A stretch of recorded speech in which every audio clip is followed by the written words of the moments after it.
Hey guys, this is Comic Uno, and today I'm doing a review and a review show, Comic Uno episode 70. And this is a show where I review all the comics I read this week in one show. And today I'm reviewing only 11 comics, so it's kind of a lighter load. And let's get started. Worst pick of the week, number 11 is Cartoon Network Super Secret Crisis War, issue 2.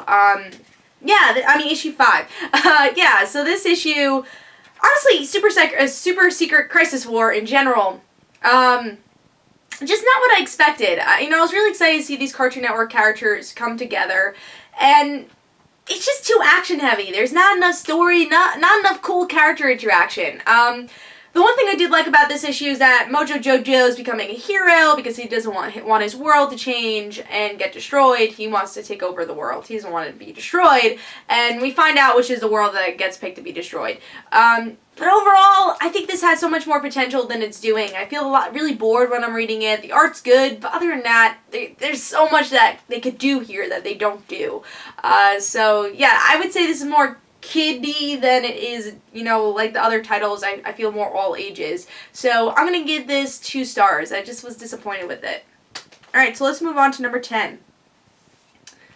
Future's End, issue 26. Future's End, again in the bottom. I'm getting a little disappointed. With this issue, there's some good things, but it's really slow. We get to see Firestorm, which I think is interesting, where Jason gets fired by his job because the guy does not like superheroes at all, and Tim Drake's girlfriend gets kidnapped. Whatever they're going to do with her, I'm still predicting that she's going to become the female Firestorm that we saw a couple weeks ago in the advertisements. And everything else was kind of boring, honestly. The cliffhanger's cool. Batman's like, hey, Green Arrow's not dead, so you guys should be Firestorm. Like, definitely. But Mr. Terrific's boring. 50 Sue, what happened here was really boring. There's half the story is like, okay, like Firestorm, this was actually a good story, but not a lot's happening because you get to see the 50 Sue story and the Mr. Terrific thing that nothing's happening in those stories. Except 50 Sue at least finds out that Deathstroke is probably backstabbing her. But I'm just not interested in her character. So, consistent artwork, but pretty boring story overall. So I'm gonna give Future's End 2.5 stars. Alright, so let's move on to number 9, which is Batman Eternal, issue 30. The art's good, I'll give it that. The artwork is really good. This is definitely the best artwork we see with Batman Eternal. But I really don't care about Batwing and Spectre's story. And Batman or Arkham Matter came out last week, I think it was last week.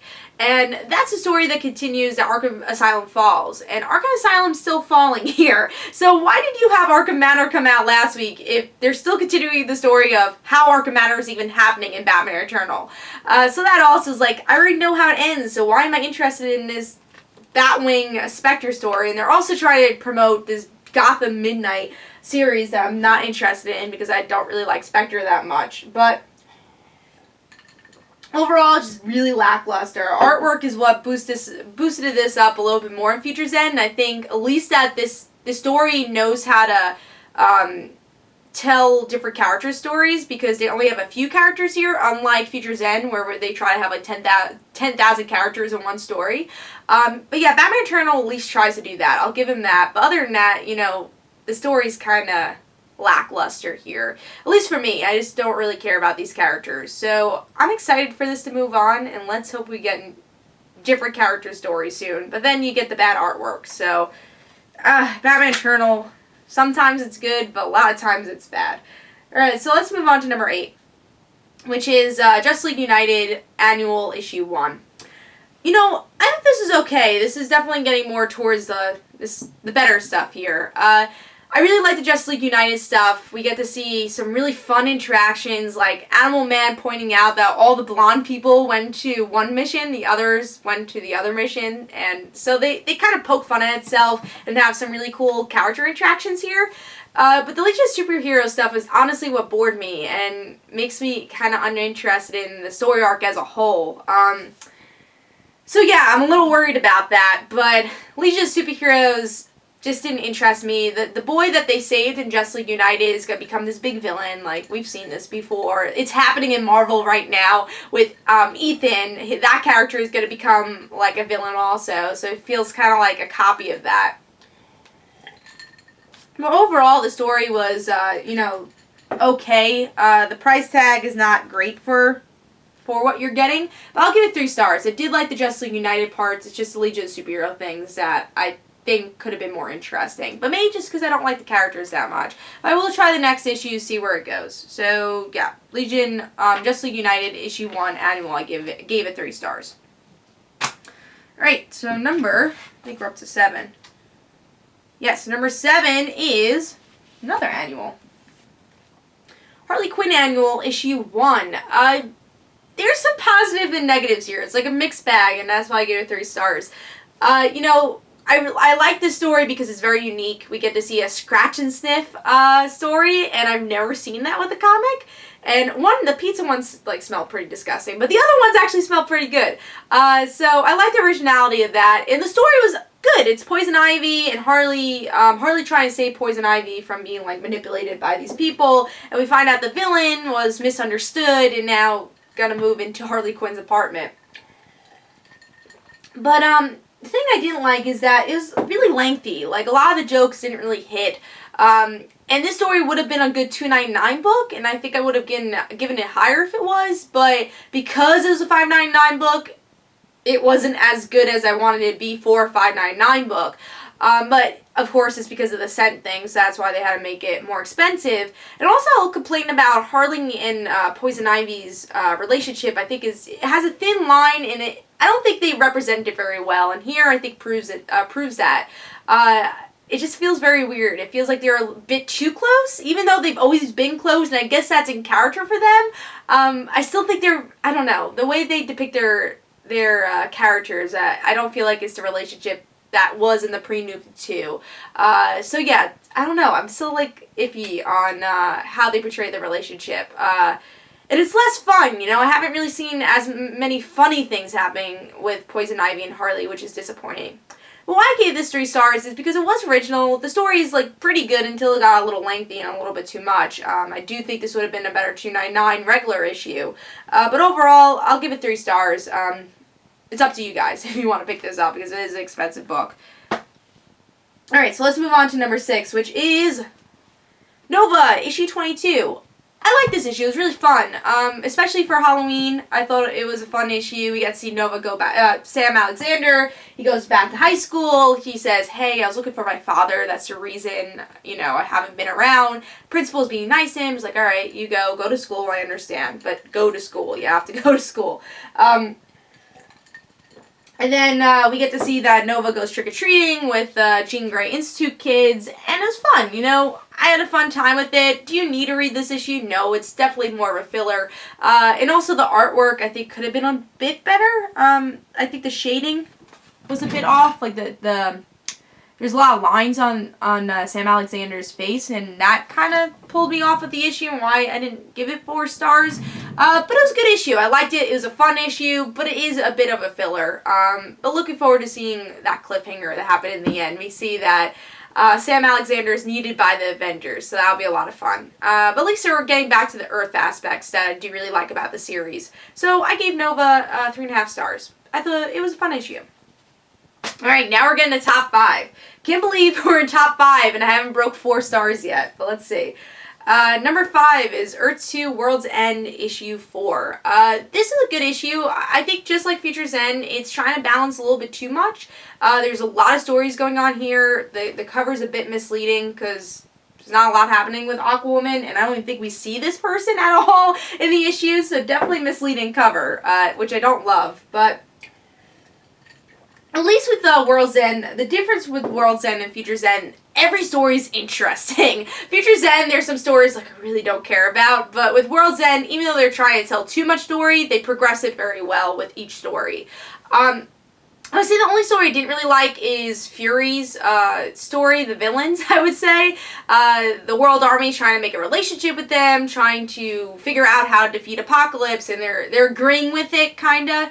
So I I liked what they're doing with Jimmy Olsen there. He touches the mother box and he like turns into something. So I'm interested to see Jimmy Olsen. Also really like, of course, our main cast who goes to the deep ends of the earth to try and defeat Apocalypse and meet Solomon Grundy. So that was kind of cool. What's going to happen to Huntress? She'll probably be alive, but it's cool to see Solomon Grundy. And also a really cool story is Barbara Gordon and Dick Grayson's story. I love what they're doing with them. I'm excited to see, will they become superheroes? It's like, if they're here, they're probably going to turn into maybe Batgirl, maybe Oracle and Nightwing, because that, you don't have to relate that to Batman, because they're, I mean, you should, but you don't have to, so it'll be interesting to see what characters they become. And I love that they're married. I loved it. So, and I like Dick and Barbara's relationship, so this is the first time you see them married in this alternate world. I'll say the art's a little inconsistent at times because you could tell that they're different artists, but it's not that bad. It's not like, oh my god, this guy's doing abstract art while this guy's doing graffiti art. So it's not that bad, but if I had to nitpick, that's one thing I'll say also. But overall, I did like the story. I think it could have progressed a little bit more with this issue. There was a little less progression, but this is definitely the better way to do Future Zen style story than what Future Zen's doing. So I gave World's End 3.5 stars, and that was number 5. Alright, so let's move on to number 4, which is Robin Hood, ongoing issue 3. Really fun issue. We get to see that Robin Hood defeats the priest that she's been trying to get after, and the guy that she started the trust steals what the priest was trying to get, so we don't know if we should trust him or not still. And there's a lot of fun moments with Robin Hood and her partner, which I can't think of her name. I think her name is Marion. I'm still getting used to the Robin Hood world. But yeah, you know, I do like the story. I liked how they ended the priest story, and it has a good cliffhanger, see where it's going. You know, Marion and Robin Hood starts watching Orange is the New Black. You have fun moments like that. And Marion wants to join the roller derby, so that we'll still see those supporting cast members also. So I love like the Buffy, definitely more of the Angel style of things, because it's like Angel Investigations meets Zenoscope, so it's a fun issue. Artwork's really good, and I liked it. I gave it 3.5 stars. It was a good issue, and looking forward to seeing where it goes. Yeah, so definitely. Alright, number 3 is Fantastic Four, issue 12. I had a really fun time with this issue. Artwork, of course, is beautiful. Love the artwork here. And we get to see some interesting story with everybody. An intervention for Johnny. Spider-Man and his other best friend, they come together and say, Johnny, like, you're acting different. You really need to help your family. And they help him realize that it's like, you're right. I've been acting stupid. Let me help my family. Thing tries to get out of jail, and Reed like kind of explodes, and he finds out a little bit more about Eden, and it looks like they're connecting it more to these other characters from, I can't think of the universe because I didn't read the universe, but the Hawkeye from, I think it's like the Hero universe, don't remember what it's called. But yeah, so we get to see Iron Man from that universe also, and they're connecting that, which I've never read. But I'm looking forward to seeing where it goes, because I know Jay's been read that universe. He's really excited to see it. So it should be interesting. It should be really cool to see where this goes. And I like that the story's coming to a head, where the family's starting to realize that maybe they're, like, it's not them. They've always thought it's them why they're in this rut, but it's other people playing them as puppets. And also we see Valeria wants to go back and try to help her family too. So it's a family trying to reform again. And I think it's definitely the best Fantastic Four series I've read in years. And it's cool to see the family disassembled and now have to find each other again. So great artwork, great story. I think if I'd read that other story, the Hero Universe one, I would be liking this a little bit more. But this is a very good setup issue for things to come. So I gave it 4 stars. Very solid issue. And I love the Spidey stuff. And I love Spidey and Johnny's friendship. So it's cool to see them come together again. Alright, so let's move on to number 2, which is Elektra, issue 7. I really love this series. I think it's such an under-the-radar series, and this is a great, solid issue. I'm a little upset that they changed the artwork. I still like the previous artwork. Not saying this is bad artwork, but it's a little puffy, and also I just love the artwork from the previous other issues. It is very stylized, and I think it fit the title so well, and now I guess people complain, so they changed the artist, which I'm a little upset about. Yeah, with this story, what I liked about it, not so much about the main story, because the main story is about Elektra defeating the guild and trying to defeat the guild, and the guild wanting her to join. She's like, nah, so the guild's like, alright, then we'll just, like, fight your friends and, like, kill them. And it was like, alright, I'm gonna run away from my friends now. Maybe this will connect to other people that she knows, maybe Daredevil, maybe we'll get, I hope to see Daredevil and Elektra again, because it's been a while. But yeah, what I loved about this issue, though, is how Elektra thinks when she fights, and I love the monologue here, and my favorite scene of this issue is her fighting Lady Deathstrike, and Lady Bullseye. I said Lady Deathstrike in my in-depth review too. Lady Bullseye, sorry. I'll annotate that somewhere in my in-depth review. Too much Death of Wolverine, that's why I'm thinking Lady Deathstrike. But yeah, Lady Bullseye, I love how she fought her, because Lady Bullseye is a phantom, so she, Elektra has to think of a way, how do I defeat someone I can't touch, and she gets stabbed on purpose and breathes Lady Bullseye in and pulls her face off. So I love how smart her tactics are. Even if she physically can't fight Lady Bullseye, she'll do the smart thing, and I love the way she does her combat, and that's what I love about this series as a whole, because the writer is very smart about her combat, which is obviously so important for her assassin title. So yeah, I love this issue just because of some awesome fights here, and I'm looking forward to seeing where the series goes, and I think it's such an under-radar series that you guys should really pick up. So that's number 2 for me. And that was 4 stars. What was number 1? Number 1 was All New X-Men, issue 33.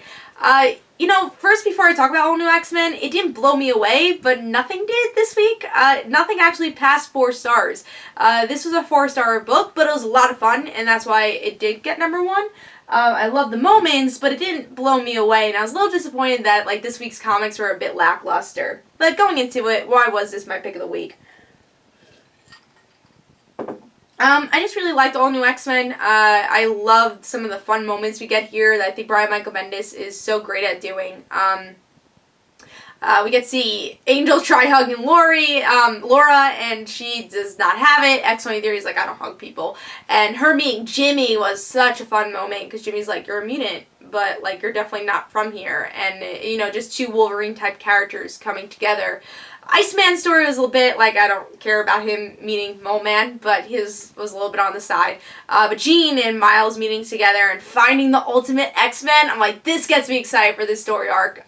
So excited. Especially Jean's meeting another Jean, meeting the Ultimate Universe Kitty Pryde, which is very important to the Ultimate Universe. I think it's going to be a lot of fun. Nitpick, the artwork was a bit cartoony, especially just being used to Miles Morales' artwork. It's a bit cartoony, and the facial expressions could be a bit better.